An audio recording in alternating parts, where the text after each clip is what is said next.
Finisce in un nulla di fatto e senza reti la super sfida del Don Orione tra Boreale e Ostiamare. I gabbiani quindi falliscono l'aggancio in classifica proprio ai bianco-viola, che invece perdono terreno da Trastevere e Savio.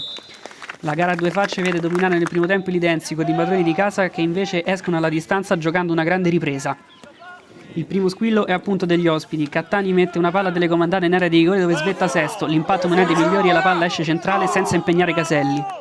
Stessa cosa succede poco dopo, ancora un cross serve il numero 9 dalla destra, l'incornata è debole ma angolata quanto basta per mettere in difficoltà il portiere che comunque ci mette una pezza.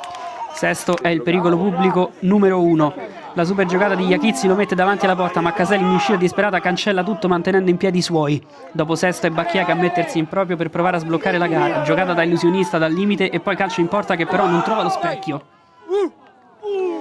La Boreale si fa vedere solo nel finale, ma il colpo di testa in mischia finisce sul fondo.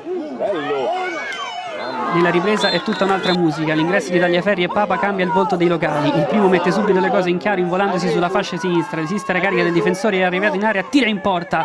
Balestra ferma tutto, ma il 19 fallisce malamente anche il tap-in. Poco dopo ci riprova dal limite, ma la mira non è ancora quella giusta. L'Ostiamari risponde con un nuovo subentrato, Palmulli servito in profondità si presenta in area ma poi al momento del tiro non trova nemmeno lo specchio.